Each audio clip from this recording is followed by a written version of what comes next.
Welcome to Power Fueled Living's The Word is Out. Today we're discussing step parenting. Stay tuned. Power Fueled Living. Power Fueled Living. Finding a purpose to fulfill your life. Living out your passions with a fuel life. Power Fueled Living. Welcome to today's show. I am excited to have with me Tammy Daughtry. Now, Tammy, you are a marriage and family therapist. Yes. Also a stepmother. Yes. Yes. Yes. And then I have Vonetta Carter. Yes.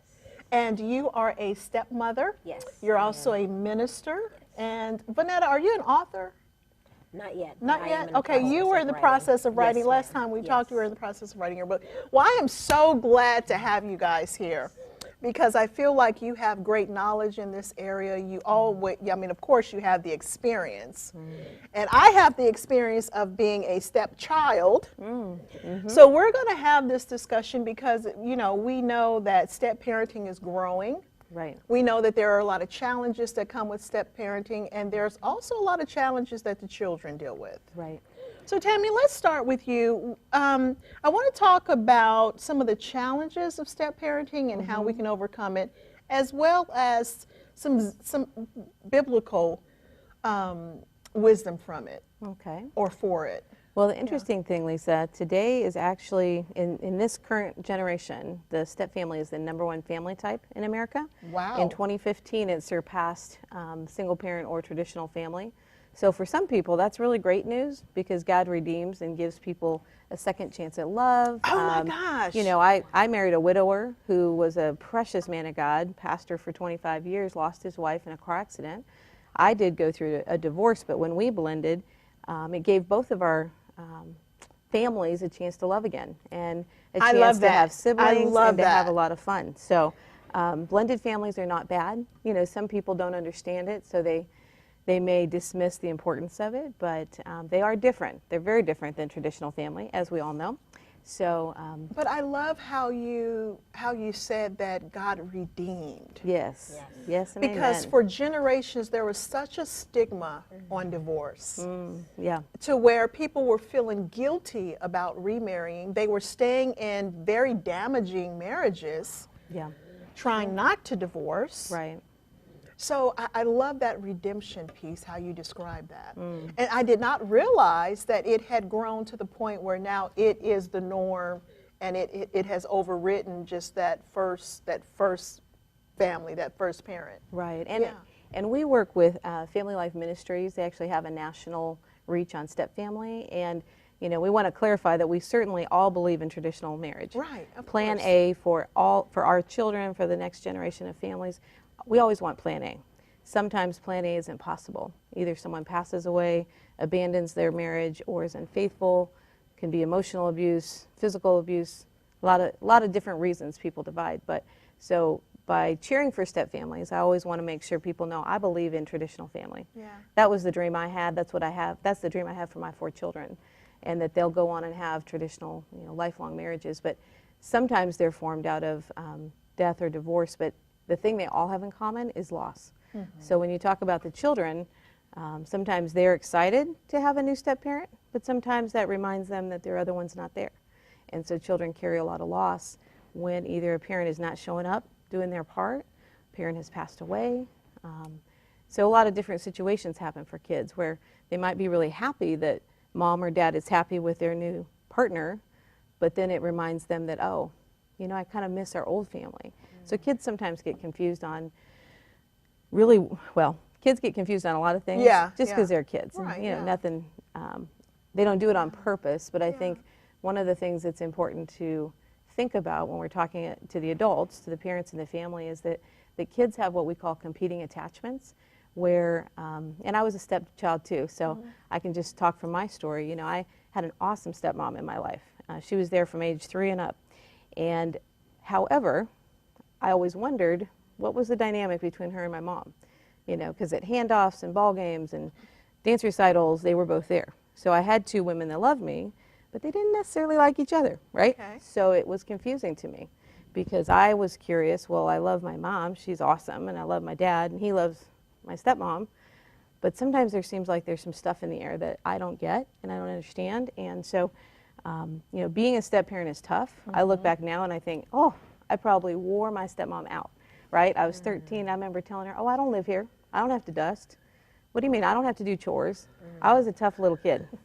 So I look back on that and I've apologized to her actually for probably being a very difficult stepchild to her. But Yeah. as God made it possible for me to be a stepmom, at the time the kids were, see, our son was 12, Jenna was 16, just turned 16, and then the oldest was 21. And so I had a 9-year-old, so I went from being a single mom, one child, 9 years old, to fast forward, whoa, I'm a stepmom to an adult, right? Yeah, So yeah. I had a lot of catching up to do. Sure. So, but those competing attachments in general are where, you know, the children love all the adults in their family, but the adults don't necessarily get along, and Right. there's always stuff, right? And so kids feel kind of caught and confused. You know, can I tell my dad that I really like my stepdad? Can I tell my mom that I really like my new stepmom? Oh, that's a good point. Yeah. Can I tell my stepmom I miss my mom? Yeah. Right? She yeah. didn't show up in my life, but I miss her. Can I say that? So kids have these competing attachments now. Parents do too. So the last thing I'll say real quick on the tough stuff that, you know, I walked through it myself 9 years ago, becoming stepmom to 4 kids, read a lot of books, taught a lot of classes, been to grad school. But the number one thing Jay and I struggled with was how do we make parenting decisions, you know, together, coming from different parenting styles, different families of origin. How do we do that and not allow it to come between us? Because when my daughter was doing something that annoyed him, I had a competing attachment. Like, I love my daughter, it really wasn't that bad, but I love my husband. Well, when his 21-year-old was doing something that was tough, and I could see it very objectively, he had the competing attachment. That's my baby girl. She might be 21 in an adult body, but that's my baby. So he would see her and see me and know we were in conflict, and he was struggle. So that competing attachment dynamic, I think, is the kind of the baseline that we talk to couples about. Okay. In trying to understand what the children are going through, what adults are going through, and then trying to bring some clarity to it so that hopefully so that in the process kids aren't getting hurt, aren't getting mistreated in a sense, right? Yeah. Stepmoms can be pretty harsh. Stepdads can be harsh, right? Yeah. And for the step-parent that's watching that's never had their own children and married in and became an instant parent, I always think that's the toughest job on anybody. Sure. You know, because as we all have our kids and they grow up, we kind of learn how to be a parent, and they're thrown right in, instant parenting. So it's all challenging, but I do believe in the big picture, God absolutely uses it for good and redeems a lot of pain and loss that Yeah. families have gone through. So let's talk about the competing attachment with children, because I remember that as a stepchild. I remember my stepmother, who was very kind to me. I really liked her, and she and my mother got along fine. My mother never said a negative word about her. Awesome. That's great. So what that meant for me then is that I became very attached to her. And so, you know, I remember though, one day calling her mom in front of my mom. And I remember the expression on my mom's face was like, What happened? what did you just say? You know? And that made me feel bad and also confused and also, you know, so all of these emotions, because, you know, I felt like she was mom too. Sure. Yeah. And my biological father, so I was visiting him. It was visitation time with him, and then he pulled me in the other room and he said, "Connie is not your mother." And so now I'm hit with that. Okay, Dad doesn't approve of this either. How old were you? I was probably 6. Wow. Yeah, maybe Yeah. five or 6. Yeah. So it set the stage to be a So little it confused. set the stage for, well, gosh, okay. So now she's just Connie, and she's always been just Connie's ever since. Yeah. And it wasn't that my father was trying to cause any division, but I think he just noticed my mom's facial expression and just, wanted to make sure everything stayed calm. Sure. But we really did have a great relationship going forward. Yeah. Interesting. But I love her. Yeah, absolutely. I absolutely love her. And but again, so then it was like, okay, when I did visit, I found myself, kind of not distant, but not as close, and kind of pulling away when I've had those feelings of love, and I wanted to embrace that. Sure. So you're right, it can become very confusing for some children in that space. Yeah. Now you have experienced some of the same things, right? Yes. So what was that competing attachment? Did you notice that among your children? I noticed it, but I always try to do everything in a group. Tell me about that. And the Lord dealt with me about that because I thought I was doing the right thing by doing everything in a group. And I would say things like, well, if I don't have enough for 5, I'm not going to buy for any. I'm just going to wait until I have enough because I never wanted anybody to feel So you were left trying to out. be fair among everyone and Yeah. not single anyone out. Yes, but the Lord told me, it was interesting because one day the Lord said, you can't just pile them all in a group and minister to them because they're all in a different place. This one need more hugs. This one need to be encouraged more. This one need, check this one homework, but you don't have to check that one's homework. So it was like trying to learn all of these children personalities individually. That was a process because they were all around the same age. When I met my husband, I had a 7-year-old and a 6-year-old, and he had a 5, 6, and 7-year-old. Wow. So we had, yes, When did so- you sleep? I know I didn't. I wore a lot of concealer because I didn't really get to sleep because I was always trying to figure out, okay, how do I effectively, and I was growing too, so overnight our family went from just me and 2 little girls to a family of 7 overnight. So now when we talk about the adult competing attachments, let's talk more about that because that seems to be a big problem and one of the things that I find myself counseling couples with. Because it's exactly like you said, the step parent has more of an objective outlook, and so they feel like the child is maybe taking advantage of situations, manipulating situations, manipulating the biological parent, and so that's a big deal, and so that causes a rift between the parents. So what is one of the strategies that you recommend to deal with that? Well, it's funny, when Jay and I first were married and we were struggling, we loved each other. There's no question we were supposed to be together. But we'd go upstairs to the master suite, close the door, and try to have a parent conversation that would last 2 and 3 hours, trying to figure out, are we proactive, reactive, what are we doing about all 4 kids, right? Different things we had to deal with. So part of what we figured out in that moment, or eventually, probably about 2 years in, is we had to slow down and we really had to make sure we were listening to our mate, that we were doing reflective listening, actually being able to express back what we heard each other say instead of just getting defensive to tell our opinion. Or making assumptions about what you think Right. the person said. Oh, yeah. And my husband's an introvert and I'm an extrovert, so I have a bazillion words, like they start rolling and they just roll. And I had to quickly learn to pause and to honestly say, Tammy, hush, like give your husband a minute. And he would pause, he'd be thinking, because he's an internal processor, and then he would come back with something. And it was never what I expected, right? So when I slowed down and I tried to listen and try to understand him, didn't mean I agreed with him on everything, didn't mean that he agreed with me, but I at least tried to honor him and he tried to honor me, to understand, why do we believe what we believe? What is the problem that we see in this? And how can we link arms side by side and tackle it together instead of facing off with each other and always having conflict? The other real important thing, I think, at least for me, was a moment where we were talking about something tough, and he said, well, that's my baby girl. And so I realized in that moment, I have to choose to honor and love my husband and his relationship with his children sometimes over what seems right and logistical and objective to me. And I'm not saying that we don't have a voice. You know, we, in a healthy relationship, we have an equal voice.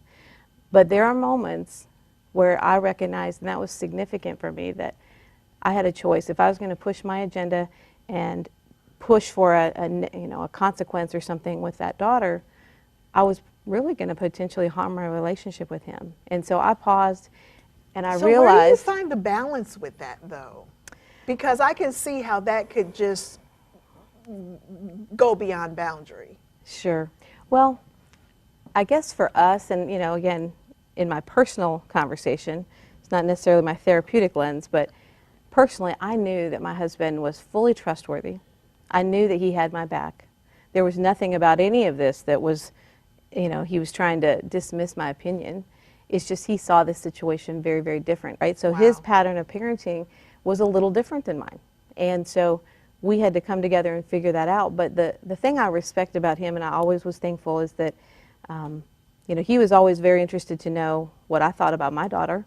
You know, if he saw something objective and I was defensive, he would say, well, tell me more. You know, what do you think? Help me understand what you're thinking. So I think in conflict with anyone, but especially in a blended family trying to make parenting decisions, honestly, it's important to slow down and hear your partner. Also figure out, how are you going to take a time out? You know, if the conflict gets too tough and you both recognize this is not going anywhere good tonight. You know, usually we were up in the room trying to talk at 10 o'clock at night when we're tired, we should be sleeping, but we don't want to go to bed mad, and so we're trying to solve our issues. And sometimes we just had to recognize, you know, we've got to trust the relationship is strong enough. We may not agree, but in the big picture, we're gonna get through this. And sometimes we forget that kids go through loss when there's divorce, you know, but that loss is just as significant for those kids. Yeah. They lose the day-to-day contact with their parents. So parents, sometimes we don't slow down enough to remember what our kids have been through. We just kind of want everybody to catch up, be this, act this way, and it's pretty unrealistic. So I just Good, think listening, good. having a healthy timeout, and recognizing that the bio parent will never see your child objective, and the step parent will always see your step kids objectively. And that's, I don't know, 90% of the time, I guess. Good stuff. Good stuff. All right, Vonetta, have you experienced some of these same things? Absolutely, I have. I have Yeah. experienced that as well too. And you know, just the kids trying to, you know, play the parents against each other. Like they would come and say, "Well, could we go outside?" And I would say, "Well, did you ask your dad?" And they said, "Yeah, we asked Dad." I said, "Well, what did Dad say?" "Well, he said no." Well, the answer is no. I can't override what Dad says. And I was very consistent with doing that over the years. Just always just showing a united front. Yeah, and it's isn't important. that an honoring? You're honoring Yes. the other parent, whether you may agree with the parent Yes. or not. Oh, You know, yes. the spouse. But you showed honor towards him in front of your children. That's And great. he did the same thing with me Yeah. as well too. Because some days it was hard, and I would just break down crying after the kids go to bed, and I would say, "It's so hard being a stepmom," you know. And he said, "Vonetta, do the doctor ever stop being the doctor?" "Well, you always have to be mom," you know. And I was like, wow, you know. But some days it was from hard. your experience, Vonetta, what were some specific challenges of step parenting?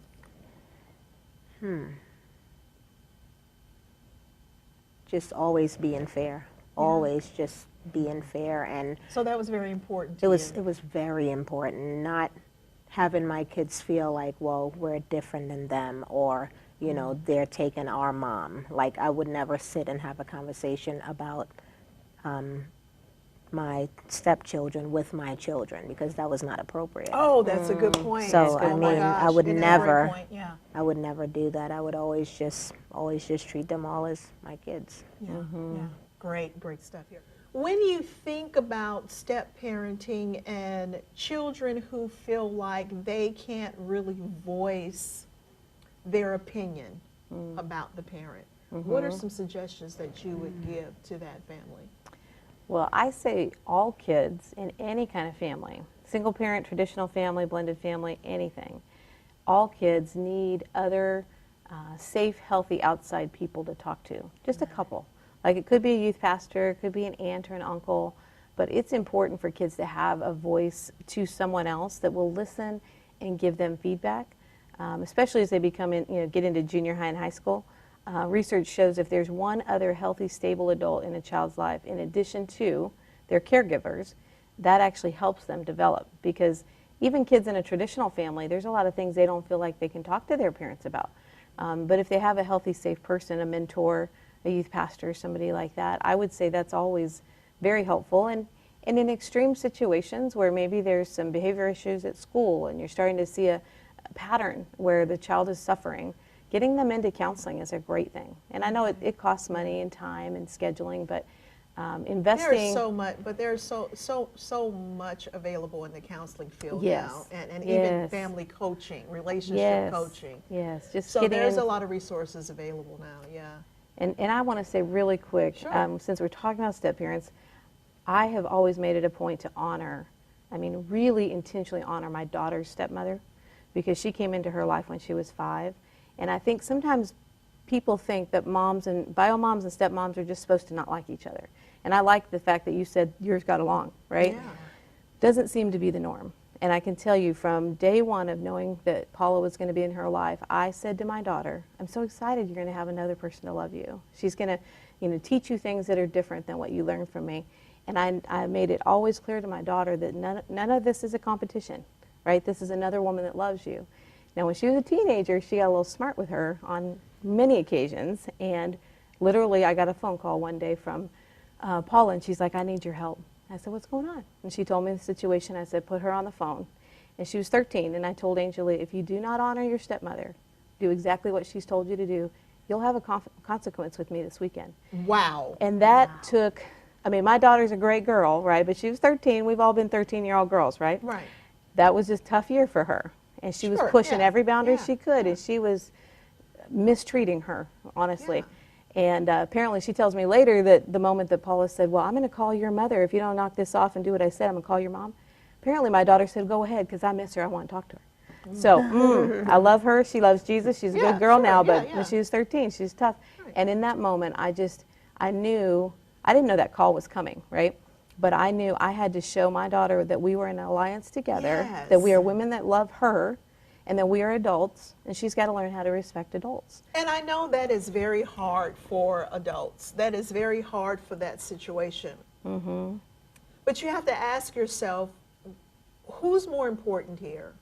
What is more important here? Yeah. Is the child more important, or your feelings, your pride, your ego, your whatever, your junk? And we all have Because it. there's a lot of baggage Sure. that goes Sure. along with these types of situations, right? Yeah. Jealousy, envy, somebody's replacing me. What if she loves her more than she loves me? The enemy will get in your head. You'll have, negative self-talk. I mean, so much of that happens. But to be able to have the maturity, the discipline, because it does take discipline It to keep does. that mouth closed, Yes. Yes. to cut that attitude off, right? Right. Right. But the focus on that child, the health and welfare of that child, Right. has to precede all of that. Absolutely. It has to be the Absolutely. most important thing right there. Yes. Vonetta, now your dynamic was a little different, or did you experience some of that? It's been times where the kids came and they would share things with me, and I would say, well, let's pray about it. Let's pray for your mom, because it is important that they see, wait a minute, my stepmom is praying for my mom, and when you see God show up in those ways and they come back and it's like, Mom, you would not believe this, So I think it's important to always just show that united front. I mean, we would run into her at Walmart and I would say, your mom is in aisle 3. Go and say hi to your mom, because it's like, go say hi to your mom, even if she showed up at recitals, go sit with your mom, just encouraging that, because it's like, I know who I am, and I want to love these kids, and, like you said, that's their mom, and you want to honor her, even. I love what you're saying there, because I don't really think that people realize, or they're thinking at the time, that these children are going to grow up. Right. Wow. Oh, yeah. Yes. Are they going to grow up with baggage? Are they going to grow up with resentment? Are they going to grow up with pain Yes. because their parents, step-parents, could not honor them, focus on them, focus on their welfare? Right. Right. Because we can be very self-centered. Oh, Let's yeah. face it. Oh, yeah. Selfish, self-centered. Absolutely. But these children, they grow up. What are you giving your children as they grow? Are you giving them life, or are you giving them death? Right. Wow. Right. And I say all the time, I teach a lot of co-parenting classes. I speak about this all the time. This is the focus of my life 24/7, is the issues of complex family. And I tell every parent, the bio parents, the step parents, you're writing the story that your child's going to say and carry for the rest of their life. You can't control how the other person writes their story, right? Maybe you're divorced and your ex isn't writing a very good story right now, but what you're saying, how you're handling that, and even how you're choosing to speak or hold your words about the other person, that's the story your children are going to remember about you. And so we have to be responsible with our words. And I have to say, unfortunately, I think there's a lot of bio moms that make it so hard on stepmoms. They just do. They just feel that sense of defensiveness, territorialism. I don't want them to love this other woman because somehow that diminishes me. And so on behalf of bio moms that have been difficult, I just want to say I'm sorry. I'm sorry that bio moms have been like that sometimes. They're hurting. They're scared they're going to lose their kids' love and loyalty. And so I hope as some of these conversations can kind of help change the perspective that moms and bio moms can know it's not a war. It doesn't need to be a competition. No, it doesn't. We can all love these kids and they will benefit because of it. Oh my gosh, Wow. that was so good. And our time is up. Oh, there's so much more that we can discuss, Yes. but I want to thank you guys for joining me today. Thank you for the wisdom. Let's leave the audience with one fuel point concerning step parenting. So Vonetta, what would you say to step parents, blended families? The one thing that I would want to leave you with is to love unconditionally. Love the step parents, love the children unconditionally, because it is truly a gift and it's a privilege to raise healthy stepchildren. Yeah, thank you amen. so much. I love that word privilege. I don't think that a lot of parents look at it like that, as being a privilege. Right, right. That's God good. has allowed you to be a blessing Yes, yes, to children. yes. Oh my gosh. So what do you have? I think one of the main things I always say to parents is try to give kids the emotional permission to come and go between homes, because kids have one heart in two homes. And that's not just a cute little phrase, it's the reality of every day of their life. They love all these people, but they come and go in multiple places. Give them your emotional, your physical, and even your verbal affirmation that it's good that they come and go and they have two homes. Let them enjoy their bio parents. Let them enjoy their step parents. If we give them that choice and that freedom to love, then like Vonetta said, they'll grow up into amazing young adults, and that's what we're after, is the Yeah. long view. Yeah. Because the crazy thing is, we get to still be step parents even after 18. Awesome. Thank you, ladies, so Thank much. you for having us. And thank you for joining me on Power Fueled Living. Stay tuned next week for another great episode. Power Fueled Living.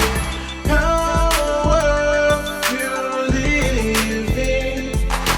Finding a purpose to fulfill your life. Living out your passions with